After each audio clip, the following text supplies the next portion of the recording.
Hello and good morning and welcome to Google Digital Garage.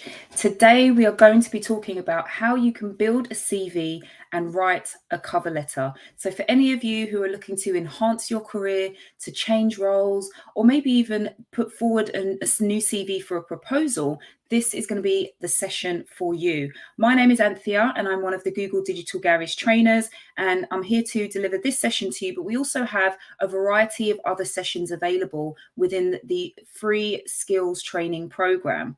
So I'm not here alone. I'm also joined by Samantha, who you'll note in the chat as having a blue spanner by her name. Samantha is our moderator for today, and she's also a Google Digital Garage trainer.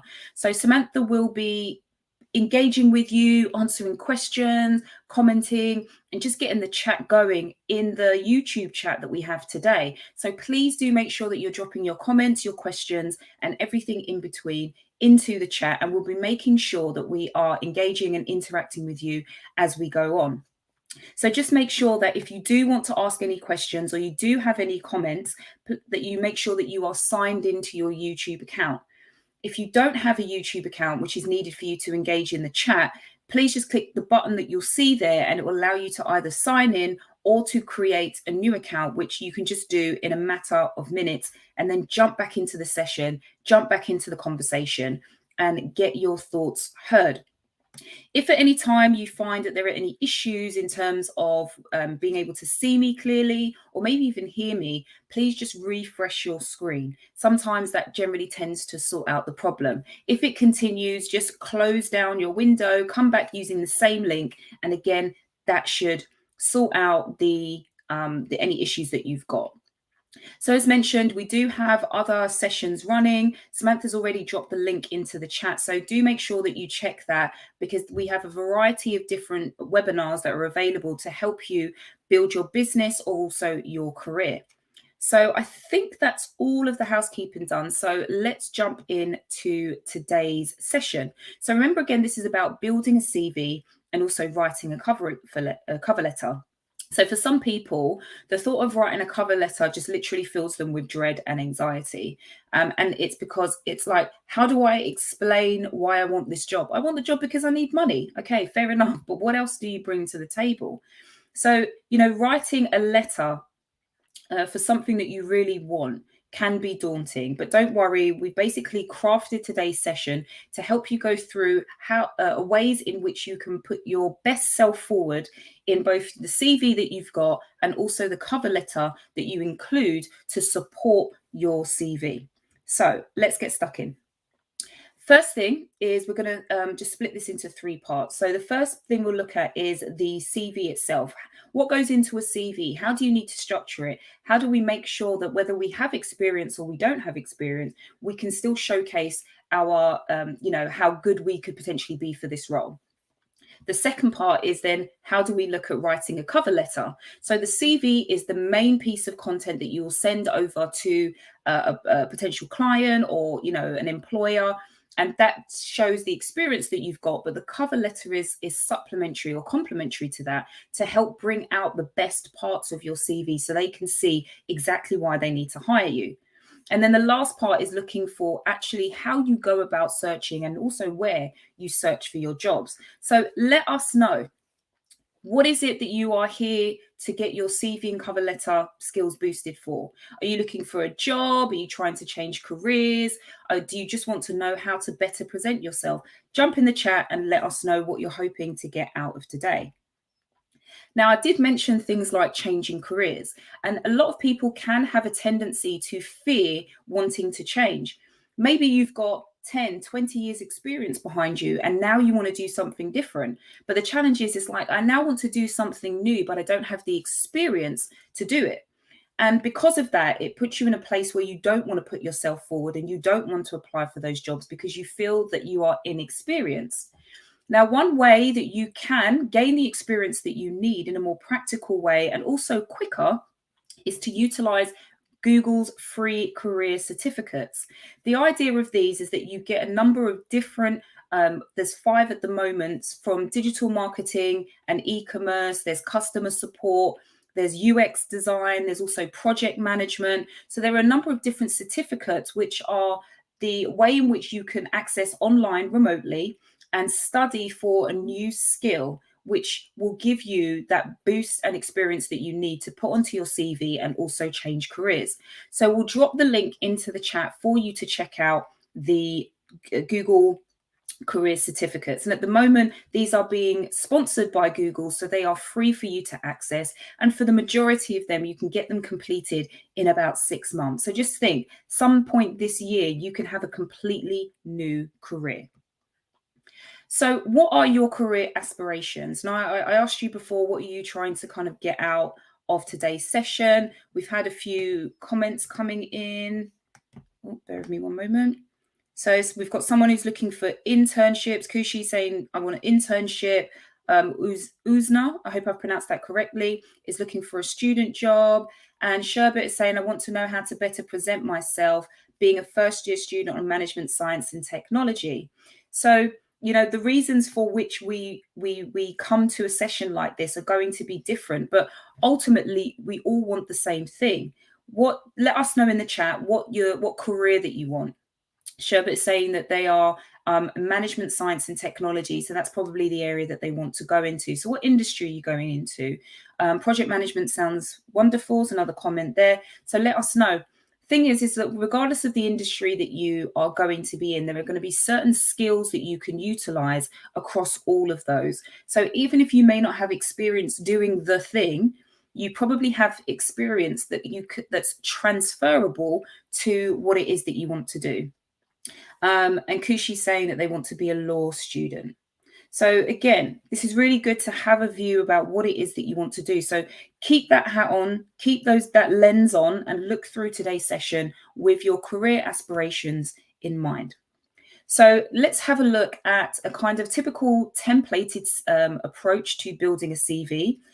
You may need to be a bit more flexible about how you construct your CV or how you present yourself, but here is just an example of a CV structure that you can use when applying for jobs. Some companies may actually want a one-page CV, some might want two, and some may want much more detail. So just make sure that you are willing to be able to flex this depending on what the requirement is. Now, we know so let us know in the chat, what is the primary purpose of a CV? What do you think is the primary purpose of a CV? Why do we bother have a CV in the first place? So, you know, we know that we need to apply to include a CV when we're applying for a job, but do we know exactly what it is? Do we know why? You know, pretty much every job that I've ever applied for, every position I've applied for, unless I'm in a position where I may be doing business to business, in which case it's a proposal, which is slightly different. But even with a proposal, the content that sits within there is exactly the same. So Wizam is saying it's a brief about the candidate. It's the CV tells a short story about the applicant, and Kushi is saying to know about the skills. Sunday saying to say more about ourselves. Fantastic. Thank you so much for engaging with me, because these are all true. You know, this is about somebody who does not know who you are and what you've done, getting a snapshot of your entire life on 1 to 2 pages.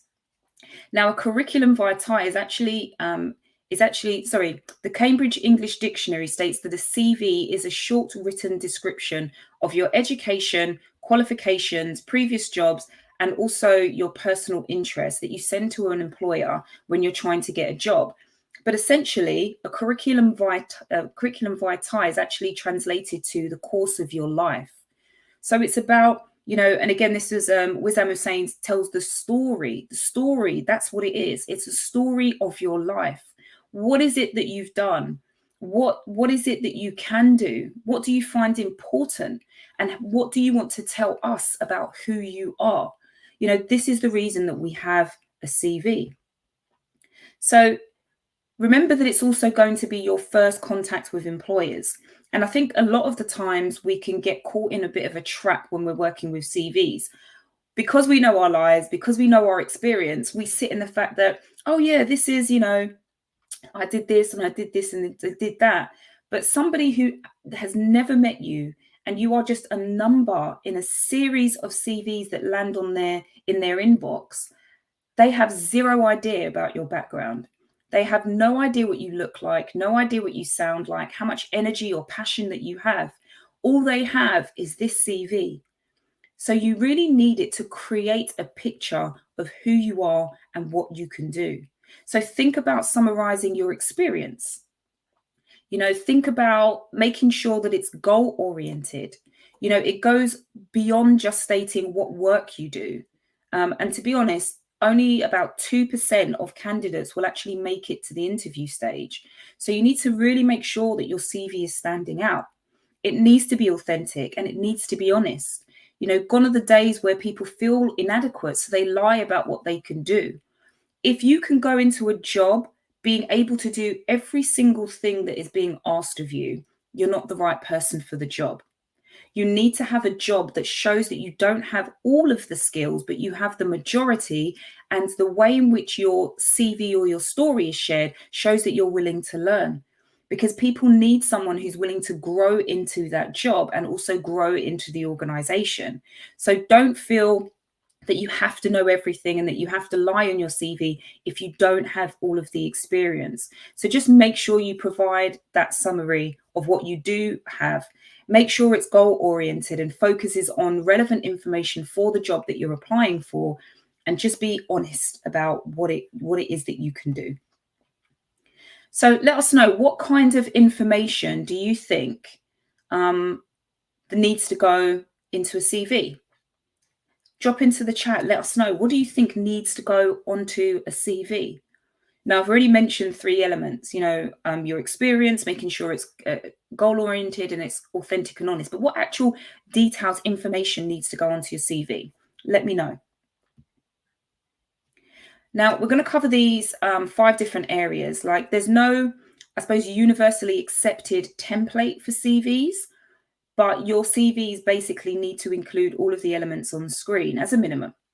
Now, again, you may want to, adjust these according to whichever job that you're applying for.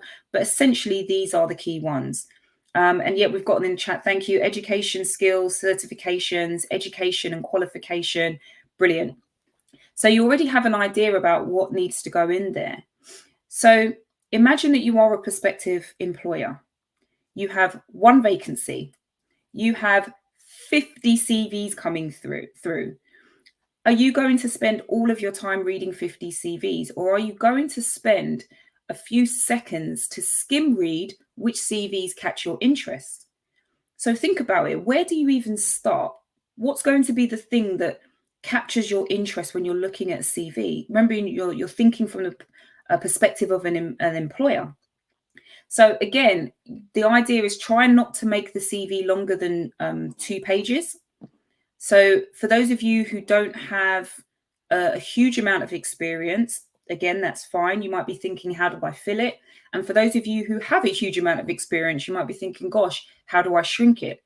But don't worry, we'll cover all of that. But the main thing is to remember that it's the people who are going to be looking at your CV who need a snapshot of who you are and what you are capable of doing.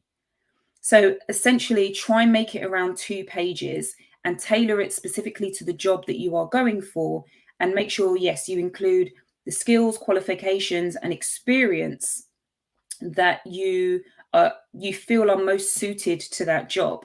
So this is going to be a challenge for a lot of people, because when building CVs, you want to put everything on there. I'm saying don't.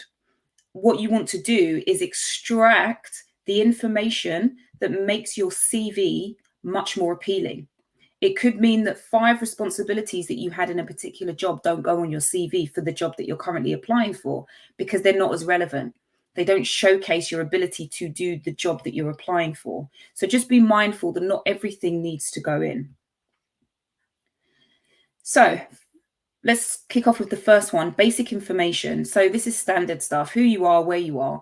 Now, this does not mean that you need to put your address on there, but you can put your location. So again, this is important because where people are doing a lot more hybrid and remote working, it's important for the employer to know where you're located. So you can put, say, for example, a city, or you could put the first part of you could put your town, or you could put the first part of your postcode.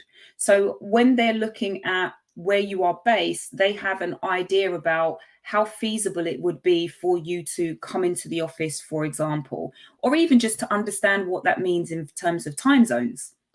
Right. So again, you don't have to put your address, but it's good to put a location so they have an understanding of where you're based. So you can also include your contact information. So if they want to phone you, because remember what when you apply for a role, you might put that information in there. When you create a cover letter, you might put that information there. But think about it. What happens if your CV is detached from the cover letter or the application? So the ability for them to contact you directly needs to be written on the CV itself. So also you might want to include some additional information depending on what you're applying for. So some people will ask, do you have the right to work in the country that you're applying for the job in? Do you need a visa? They might ask your age. Again, for the most part, there should be no law against you having to specify your age, your gender, your race, etc. It might be useful for you to say whether or not you drive, you have a car, or if you have a driver's license. Any additional accreditations or links to portfolios that might be useful to come with your CV, again, consider what you might do there. Now, the next thing is to look at that opening summary. So here what we're saying is 2 to 3 sentences that describe who you are and what you can do, right? So who are you and what can you do? It doesn't say who are you and what can you prove I have done before that I can do again. So this is more about understanding what is you are capable of doing. So especially for those of you who don't have a huge amount of work experience, you can still showcase what you can do because you probably have picked up skills that allow you to be able to do the job you're applying for. So it's kind of like an introduction to your CV. Make sure you're selling yourself, right? This is the point where you're saying, you're human, right? You're not a robot who's going to come and sit there for 8 hours a day, tapping away, doing work. Who are you as a human being and what are you capable of doing? And what do you want to do? What are you passionate about doing? So it's a really great opportunity because this is probably the first thing that they'll read about you to really showcase who you are and to say what you are also looking for, because you may have read a job description and you're looking for a specific thing, but that may not have been the message that the employer wanted to indicate or convey in the job description. So it's a good idea to make sure that you're actually a good fit. So it's a bit like a CV elevator pitch. So again, if you don't have much work experience, just think about highlighting your skills and education in your summary. So you can talk about any unpaid work experience. Maybe you've done some volunteer roles, maybe you've done an internship, or you could talk about your goals and also your ambitions. So just an example, I'm a recent graduate of economics looking for analyst roles. I have experience working effectively within teams and leading projects, delivering engaging presentations and networking with others. I have completed 2 internships, which helped to develop my analytical skills, and I have also volunteered as a treasurer for my local community centre for the past 2 years. I am passionate about finance and helping people to look after their money. So just think about that as an introduction. It doesn't say I've worked in this particular industry for 20 years and I've built up all of this experience. It said I'm essentially a graduate, so I don't have much work experience. But what I have done is I've volunteered my time. I've done internships. I've improved my analytical skills. I've worked with others. I have good presentation skills. I've got good project management skills. I'm engaging and I care for my community, right? So, and this is what I'm passionate about. So that really tells a good summary of who a person is. So start thinking about what your opening summary might be. So the next one is work experience. So when you're completing this section, just try to think about, ensure that it's done in reverse order. So don't put your first job at the top, you put the most recent, and chronologically it goes backwards. So this lets them see what your most recent and current experience and skill set is, and ensure that you're putting in the dates, the locations, the employers, and also the job titles that you had. And then within each of those, just give a brief summary of the main achievements. And again, just try to stay positive with the language that you're using there, because it showcases what you've done. So you don't have to focus just on, you know, this is what, you don't have to pick out things from the original job description. Talk about it again. You're human in this process. What kind of things did you do? What kind of things did you achieve? You were able to help. You were able to lead projects. Whatever it is, just bring all of those things out.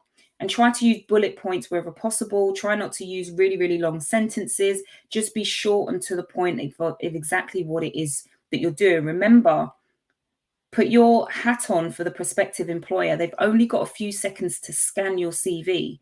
So what are they looking for? They don't want to read reams and reams of paragraphs. They just want to quickly see, what can you do? And then think about the work that you've done from the present to your first job. And again, include any areas that are not specifically work. So an example of this, June 2023. So about 13 years ago, I took 5 months out to literally travel the world. And with my CV at the time, I actually put that down as experience. And then what I did is I talked about the fact that that required good financial management because we had a very limited budget. I talked about project management because we only had the first 3 nights of our accommodation booked for a 5-month trip. So it was about organization skills. It was, building relationships because we had to just make friends. We had to do research. So I talked about my research skills. So something that, no, I did not get paid for. And no, it wasn't just a holiday. It was an experience, one that I can bring all of that into whichever job that I went for next, because it shows my ability to work with others, to organize, to foresee certain things and to manage risk. So again, don't think that you don't have experience just because you didn't get paid for it. Think about what you have done in your life and how you can bring that forward onto your CV. Also try to include, anything that interests you that also matches the requirements of the job. And again, anything that portrays you in a positive manner, especially if you do anything volunteer. And if you're on a committee or if you're, in a membership or something like that, this is also useful because the role that you play within that space is going to also help you to convey what is possible for you to do. So the education and achievements, this is kind of like the standard thing that a lot of you had also been saying. So, this is key. How have you decided to discipline yourself in order to gain additional knowledge that's going to help you fulfill this role?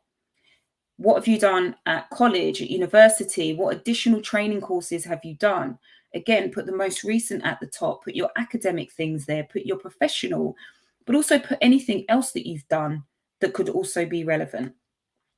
And again, if you're looking for your first job since leaving education, make sure that you include this information above work experience because you won't have enough. And this is a higher priority. So you want to put it higher on your CV. So the next thing then is your skills and also your strengths. So think about, as I said before, you come being honest and authentic. You don't have to trick anyone into hiring you, right? It's about highlighting the parts of your character that are most applicable. So think about what qualities people would describe you as having. Sometimes we can't see certain things for ourselves, but it's really important for you to really bring that part of you out. Think about what soft and technical skills that you've got. What have you trained in specifically? What kind of other skills? Do you have leadership quality? Do you have good communication? Do you have good organization skills? Think about all of those things because these are all employable. And people want to know that you're going to get on with other people within their organization. They want to know that you are good at being able to organize yourself and manage your time, because these are things that they won't then have to teach you because you'll already know it. So getting to know yourself is actually a really important part of this process. The more you know yourself, what skills you have, what your strengths are, it's easier for you to convey that onto a piece of paper. So you can also take a personality test.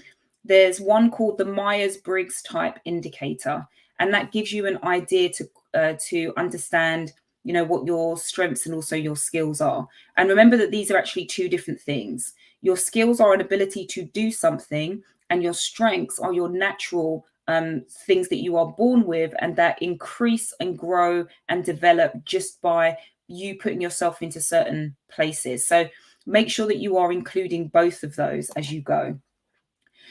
Now, when you're showcasing your skills, again, just think about, really, these can be split into three areas: soft, hard, and digital. So your soft skills, which I already mentioned, are things like resilience, communication, leadership, confidence, assertiveness, presentation, timekeeping, right? So, and also the ability to manage others and manage up. So think about all of these kind of things, and you develop these wherever you go. Every time you face conflicts, that's developing your ability to work with others and manage conflict, right? So you're always developing these skills. Your hard skills are the things that you generally tend to have to practically and intentionally do in order for you to get better at it. So you're going to learn IT, you're going to learn digital skills, you're going to, learn how to use a piece of software. You might even want to speak another language or do coding. These are your hard skills. And then your digital skills are the things that are going to help you in the digital world. So maybe you do video editing, maybe you're a marketer, maybe you use social media. These are very specific skills. And especially as we're moving to a more digital world where people are working remotely, these are going to be beneficial to help any organization become more aware to their potential clients as well. So think about your skills in these three categories, and then make a listing of those, and then you can figure out which ones to put on your CV at any given time. So just click through these. Okay, so some example skills to include on your CV. The ones that are in blue are technical skills, and the ones that are in grey are soft skills. So I've already mentioned these: teamwork, project management, like whatever it is that you're doing, just start making a list of them and then separate them into the three categories that we talked about previously. And when it comes to defining your strengths, there are three questions that you can ask yourself. What are you good at? What do you like doing? And what makes you stand out? And if you're struggling with this, feel free to speak to somebody that you know, because they can probably see a lot more about you than you see for yourself. So, for example, I might say, I'm caring, I like to help other people and look after them. I'm often the friend in my group of friends that organizes parties and includes everyone. If someone is sad or upset, I do my best to make them smile. So again, this is something that, could be used to describe me and show my strengths. We also have another webinar called Finding Your Career Goals, which goes into this in a bit more detail. So do consider signing up for that one as well. And again, some additional example strengths to include on your CV. So really start to think about the language that's already on the job description, and also how you can utilize some of those descriptions about yourself to put on the CV to showcase who you are. So again, as I mentioned, showcasing your experience. Think about what experience have you had? So again, remember, it's internships, it's work experience, it's a part-time job that you had. Even if it has nothing to do with the industry you're in, you would have picked up skills or developed strengths in that area. Maybe you volunteered, maybe you studied and got additional certificates and achievements, or maybe there's some hobbies and extracurricular activities that you do. So for example, outside of this, I also like to do photography. I'm not applying for a photography role, but it's important to include that as experience, because what I need to do in order to fulfill a photography job is I need to, have good communication skills, manage my time, do the work, be able to be organized and all of those kind of things. So again, experience is transferable. Reflect upon your experience to date. Again, what did you do? What have you actually achieved? A really great exercise for achieving is writing a list, number between 1 and 100. And next to each number, write down one thing you have achieved in life. And it doesn't have to be academic or work-based, just one thing that you've achieved. And it might take you a little while to get started, but by the end of it, you will have so many lists, so many things that you have achieved. You can just draw from that list whenever you're putting your CV together, because that will then answer that third question, which is how does that relate to the role? So let's have a look at how you would actually go about formatting your CV. Now, you can search the web and you can look for templates that are designed for a role that's similar to the one that you're applying for, but we'll just have a look at a couple of examples now. So the first thing really is just to visualize the layout. How do you want it structured?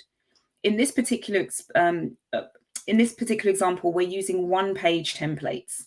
Okay, one page rather than two. So again, especially for those of you who don't necessarily have a huge amount of work experience, one page is also useful because you can highlight other skills. So promote the content that you want to draw attention to. So there's no point putting work experience in big, bold writing at the top when you don't have much. Put that lower down and focus on your academic or education. And you can see the difference between the left and the right. But based on the size of the boxes determines what that person wants to highlight to a particular employer. So let's look at this in more practical terms. Which of these two, put either a 1 or a 2 in the chat to let me know which of these two do you think is strongest in terms of its format, and also why.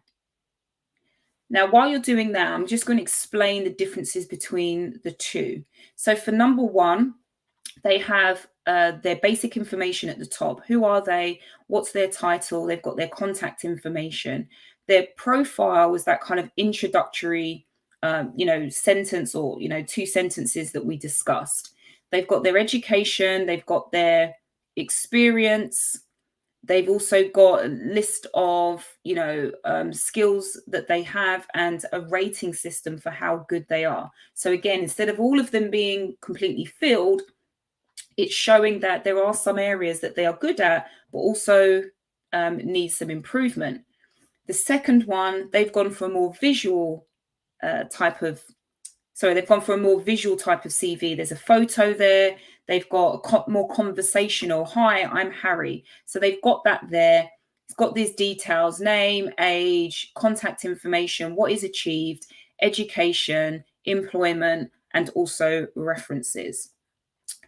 So yes, so thank you. So in the chat, we've got 1, left 1, looks more professional. Rayland is saying number 2 looks like a menu. It really does. Siobhan is saying number 1, Sunday saying 1. The CV is organized and tells more about the person according to his or her strength. Brilliant answers. Thank you so much for that. So this is it.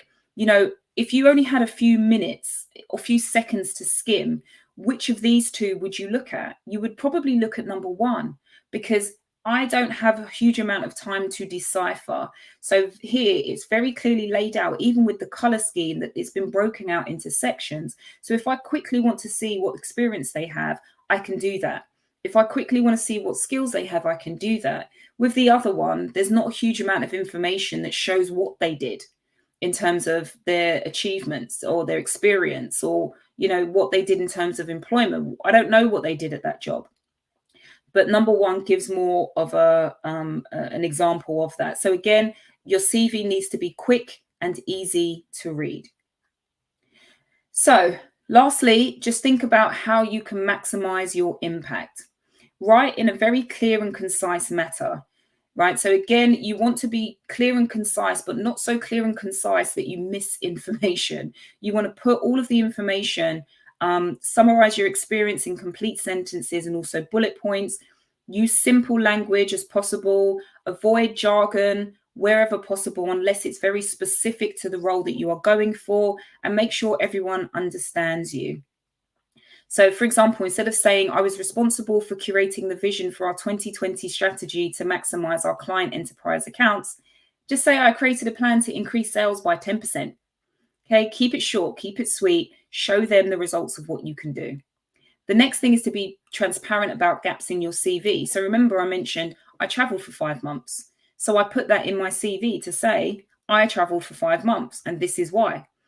So it's not to by missing that out, it looks like you've just been unemployed and haven't been working on your experience, but actually you've been gaining experience, but just in a non-traditional way. And then lastly, ask for a second or a third opinion. If you've created a CV, you've been looking at it and staring at it and tweaking it for so long, you are completely blind to it. So give it to somebody else. Probably more beneficial if you can give it to somebody in the industry of the kind of job that you're looking for. And that will give you a good second or third opinion about how much this conveys your strengths. So look at the tone, look at the spelling, look at the grammar. And again, just say, is this really well suited for you? So in addition, if you wanted to take it to the next step, you could use a video on your CV or application. And you can use tools such as Canva, Visual CV, Kick Resume, and Craft CV. And these are all, you can just search for those, but these are tools that can help your CV look more visually appealing.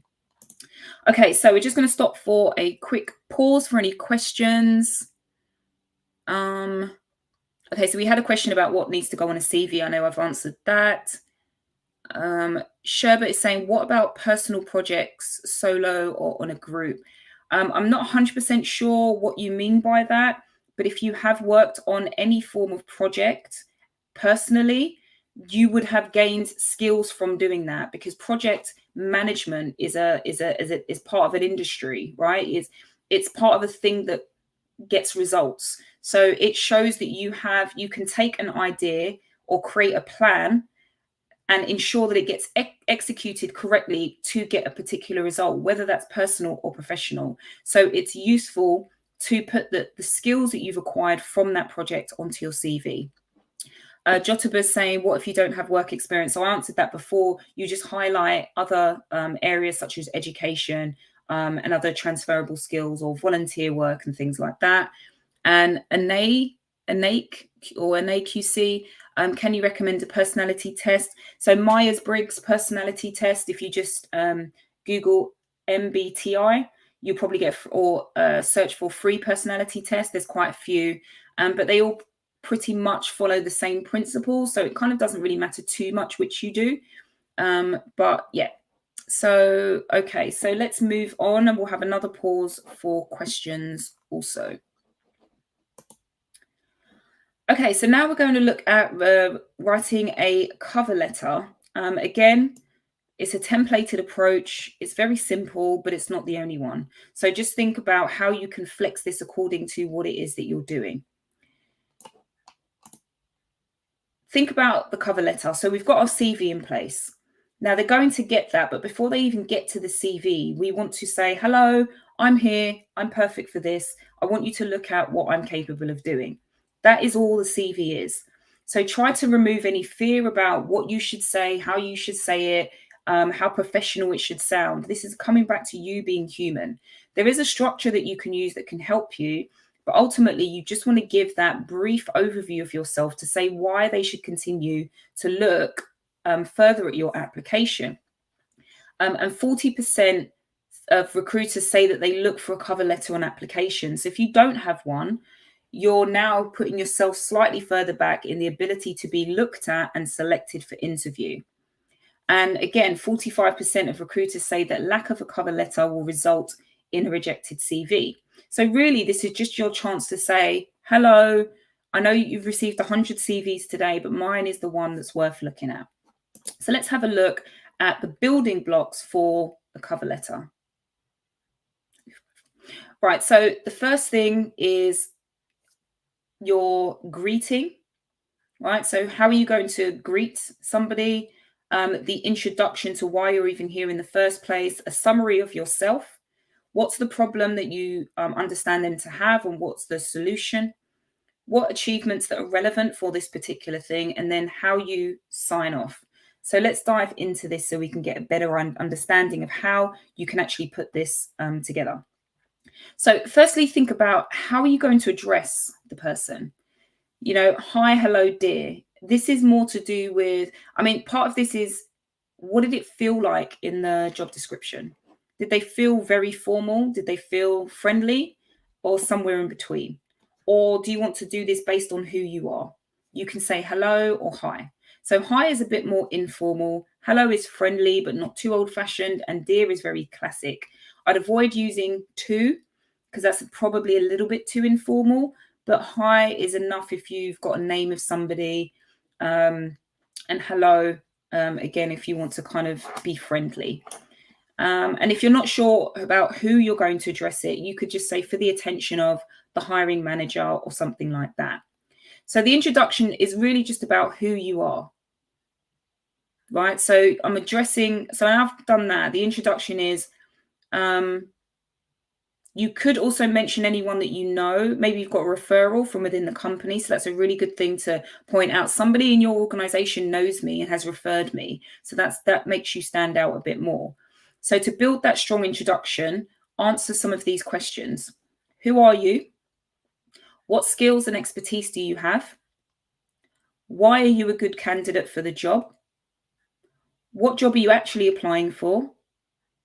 And where did you hear about it? Now, it sounds like a lot, but it can be a very quick sentence. So, for example, I have recently completed an IT solutions apprenticeship. I'd like to apply for the junior systems analyst role at company name. I found this advert for this role on website. Okay, so very quick intro, but it's a good place to reference anyone that you know at the company if you think that they'll have good things to say about you. And again, if you're not currently working or in education, you can just replace that first sentence with what you're looking for, interested in. So for example, I would like to apply for the role of marketing assistant. I'm extremely organized and I enjoy connecting with people. So this is a really good way to kind of build that initial bridge for your cover letter. The next thing is for you to now summarize yourself. So this is your power paragraph to really sell you and what you're about. This is really all about your strengths. So take the time to make that list of your strong points, your achievements. Remember I mentioned the 100 list? Have a list of that. Maybe have another list of your strengths. And then what you do is whenever you're creating your cover letter, you go and you pull off the strengths and also the achievements that relate to the role that you're applying for. And then again, if you find that people are struggling to, just know that it's not just you. There are a lot of people who don't see great things about themselves when they're in the position of wanting to have a job, and especially when you don't necessarily have experience. So again, ask a friend. What would you say my strengths are? What would you say I excel in? Ask somebody you've worked on a project with, or somebody you went to university with or college with. What would you say about me? And use that as a basis for creating your summary. And then again, what's important to you? What are you good at? What do you enjoy? And that's how you summarize yourself. The next part is looking at the problem versus the solution. So this is, what problems does the company have that they now need to hire someone in to come and solve?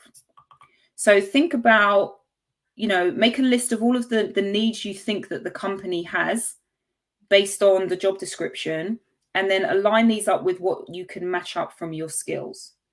So you're describing, the job description, think about the language that's been used, maybe do some research about the company, maybe find out about news and challenges that are happening in the area, and also work and personal skills for a job. Because it's not just they're asking for someone to come in, they're asking for someone to come in to solve a problem. So the more you can showcase that you understand the problem that they're facing, it shows that you have done your research and that you've understood what their need is and believe you are the one to solve it. And then the next one is the relevant achievements. Again, so this is more of an optional thing. Only add it if it's relevant, but also only add anything that can help you. If you have a Google Career Certificate, make sure you put that in there because that is going to be beneficial for employers to know. So certificates, volunteering, any achievements that you've got. Do you know more than one language? What specific skills are going to be relevant? Hobbies, interests, any links to websites or portfolios that can help them better understand what you're capable of. So again, just put that in there only if you think it can help you. And then lastly, sign off. So this is just a really example to kind of round off the cover letter. So an example on screen is, I'm really honoured to be considered for this position. I look forward to hearing from you, and please let me know if you'd like any more information about me. Many thanks. Okay, doesn't have to be long-winded. It's basically saying, I'm glad to be here. I'm glad to have this opportunity. I want to hear from you. And especially if you've got questions, please, I'm welcoming you to contact me for that. Okay. So make sure that you're tailoring your application to the role. You know, think about your portfolio. What have you done before that can showcase what you can do for them? You know, present yourself in the best possible light. Choose a range of samples that show the broadness or the scope of the work that you can do. If you're applying for apprenticeships or part-time work, just make sure that you're showcasing some of the soft skills and maybe the technical knowledge that you've got, and that the fact that your CV highlights this. If you're applying to maybe full-time work, internships, or graduate opportunities, again, just make sure that the qualifications that you have on there are aligned to this. So again, it really does depend on what you're applying for, how much you actually go into that. So let's actually break down what a cover letter could look like using those 5 elements. So for the initial greeting and introduction, dear Mrs. Webb, I'm a customer assistant currently employed. So you're indicating what your current status is by SMART. I'd like to apply for the sales advisor role at Shirts and Skirts. I heard about the job through the position advertised on Job Market. Again, exactly what we said. We're showcasing what our current status is, what we're applying for, and where we heard about it. The next 2 is to summarize yourself and show understanding of the problem and solution that you've are giving. So I describe myself as, so this is showing you, this is what you know yourself to be, showing your key kind of strengths, and then also mentioning that you've been praised for. So showing yourself in a positive light based on what others have told you. Your understanding of the problem versus the solution. I think I'd be a great fit for this role because I pride myself in being able to cope when under stress, and being able to work part-time while studying. They're used to dealing with a range of customers on a daily basis. So understanding why they're potentially being brought into that role has helped them craft this part of the cover letter. So the next 2 pieces, or the final 2 pieces, is saying what are the relevant achievements, and then we're going to sign off. So because of all of these things that I've mentioned, and because I understand your problems and what the potential solutions might be, I want to let you know that I've enjoyed volunteering and working with local youth groups, organizing activities, taking a short part-time course on counseling because they love learning about the human mind and improving listening skills. So even though these are not paid activities, they very much showcase the type of person who's applying for this job. I'm really honored to be considered for this position. And then again, just going through that process of signing out. So your cover letter really is just that, hello, I'm here. I understand what it is that you're looking for, and I think I am it. So let's pause for questions before we round up with the final section. Okay, so next question from Florence is, can you list the websites for CVs? I think Samantha is doing that as we speak. And NIQC is saying, how long should the cover letter be? Well, usually I wouldn't advise more than 1 page. Remember that you've got 2 pages for your CV, or 1 to 2 pages for your CV, and then 1 page for your cover letter. You don't want to give them mountains and mountains of information to have to read. Okay, so think about 1 page, 2 at the most for your CV, and then 1 page for your cover letter. And remember, it's not about filling the page. So if you use the 5 elements that we've spoken about today, the idea really here is just to say, these are the key parts that you want to put in there. And that's it. Okay. What about age in a CV? I realize that it's unavoidable, particularly when describing your work history, but I feel that might be a deciding factor. I don't believe there's any laws that say you have to now put age on a CV. I think based on, so for example, for me, when I put the date of my university, graduating from uni, they'll get a sense of how old I am, but I never put my age on a CV. I don't, because I don't want to encourage any bias. My age is irrelevant. The purpose of a CV is to expose the strengths and the skills that I have. So my age could be a factor that I put in, which basically creates a bias by the person who's hiring. I would suggest, unless they have specifically required it, and even then, if you just need to prove that you're over a certain age, there should be a statement that you can tick to indicate that. But your date of birth and your age does not need to be on a CV. But if you feel you want to, then that is completely up to you. Okay, so I think that's it for questions. Right, so we'll move on to the last section, which is you getting ready for your job search. Now, before applying for your jobs, you first need to understand what opportunities are actually out there and how they're going to match with your values and your career's goals. So first thing is to check your digital footprint, right? So your digital footprint is basically the trail that you leave online. Think about you walking along a beach and you take 100 steps, you turn around, you can see your footprint in the sand. It's exactly the same thing about the internet. Bearing in mind, because you mostly applying on the internet, people can find you on the internet. So what's the residue that you've left online?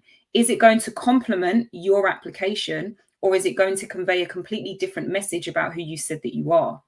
So all of the information that can be found out about you online is essentially your digital footprint. It's the content that you've shared. It's the pages you follow. It's the posts and the pictures that you've been tagged in, whether or not you've wanted to or not. So because that online presence is there, if you don't keep that in check, it potentially will be seen by anyone and also potentially give a completely different view of your character than the one that you convey in your application. So 90% of recruiters are going to check your social media presence to learn more about you. What are you putting on social media? Let us know in the chat. Do you have a social media account? And if so, what kinds of things do you post? Because this is going to be really important. If you have a public, social media account as well, this is also going to be relevant because that means recruiters can find out. They can see what kind of posts you have. They can see what kind of things that you promote. And does that align to what you talk about in your cover letter and who you say you are and what you can do? Number 3, after employee referrals and company websites, social media is actually the most important recruiting tool because they really get to see who you are. Facebook is really one that they like to use, with 75% of recruiters looking at it for candidate selection, followed by Twitter at 57% and LinkedIn at 38%. And 1/3 of employers do actually use social media. So create a compelling personal brand online. So as well as creating your CV and cover letter, make sure that you are evaluating what content you've got on social media. Consider a LinkedIn profile. If you do not have LinkedIn, please get a profile ASAP to make sure that you can stand out from everyone else. Join in discussions and also network. A lot of opportunities come from the relationships that you have. So do make sure that you're constantly building relationships, and also make sure that you're sharing engaging content that is aligned to who you say you are. Think big, identify the kind of trends that are out there that you might want to talk about, and make sure that you're researching roles and the requirements of those roles and that they align to who you are and what you want to do. So what tools can you actually use to look for jobs? Let us know in the chat. What tools do you currently use? There are so many, and they're constantly more and more popping up every now and then, but we'll cover off a few. Now, there are search engines. You can search for jobs on Google, Bing, Yahoo. Rather than search through the actual company sites themselves, you can come here and use that. There's also job boards such as Indeed, Reed, Total Jobs, and much more. And as I mentioned, networking is great because other people know other people and know other opportunities that might not be for them. But because they know you and what you're looking for, they may also be able to let you know of opportunities. And again, that gives you the added bonus of being referred to something and someone having a positive opinion about you. So look on the search. You can search on Google's jobs board. You can search via the category, the job title, when it was posted, and you can apply using Google Jobs Board or actually go to the job site itself. So keep an eye out for the key information. What is it that they want you to do every day? What skills do they need you to have? Show your commitment to personal development, that you haven't, taken a training course 10 years ago and done nothing else since. Right? Look at what the salary and location is and make sure you're comfortable with that before you apply. Choose roles that match your values. Do you even know what your values are? Make sure you've written them down and know that no matter how much you need or want a job, you will not compromise on your values, because I can guarantee you anything that conflicts with your values, the money, the location, the opportunities will only go so far, and then you'll start to feel challenged. So think about what's most important to you and finding a job that matches those values. Make sure that you're creating a plan for success. It's all good saying, I want a job, but what are you actually doing? What work are you doing to make sure that you get it? So consider SMART goals. Something that's specific, measurable, achievable, realistic, and time-bound. So what do you want to achieve? What's going to be required? Who's involved? And what does it look like? What metrics will you use to measure your progression? How will you know you've achieved it? Achievable. Do you have the resources required to achieve your goal? How realistic is it? Is it feasible? Is it possible? And what date will you complete it by? Because a goal without a deadline is simply a dream. So you start with the end in mind. You decide when you want to have something completed and you work towards it. So let us know, what are your career goals for the next year? And I know some of you dropped in some of your career goals at the beginning of this session, but after going through what it takes to build a CV, to write a cover letter, and where you can go to seek opportunities, let us know if that's changed your mind in any way. And I'll just pop in to have a look at any questions before we wrap up. Okay, doesn't look like there are any questions. No questions. So that's brilliant. So really hope that you found today's session useful and you've managed to gain a lot of information about how you can structure your CV, how you can structure a cover letter, and also where you can go to look for opportunities as well. So what are your next steps? Let us know, what one action are you going to commit to taking following today's session, and drop that in the chat and let us know. Remember, one of the steps that you can take if you're worried about your level of skill or knowledge is to take one of our free career certificates, which is available from Google. We'll drop the link in the chat, and this will allow you to study something such as digital marketing and e-commerce, IT support, project management, data analytics, UX design. It's a really great opportunity for you to do that in your own time, and also place that on your CV as presently studying, because that shows your commitment to personal development, and it has a great name attached to it, which will showcase something really positive to potential employers, and see that you are willing to do the work to improve your skills. So again, thank you so much for joining today. Do let us know if you have any feedback. We are running a number of different sessions, so your feedback is always welcome, to know that we're on track, we're giving you the subjects that you're looking for, that you found them engaging enough, that there was enough information, and you had all of your questions answered. So thanks so much for engaging with me today. Thanks for all of your questions, and thanks for keeping Samantha busy in the chat today. It's been great to have you all. And again, try not to overthink it. Just use the building blocks, and remember that this recording is available for the next 24 hours. So come back to the link, watch it again, put your CV together, and then have a look at each section and put your CV and cover letter together and then get somebody else to review it for you.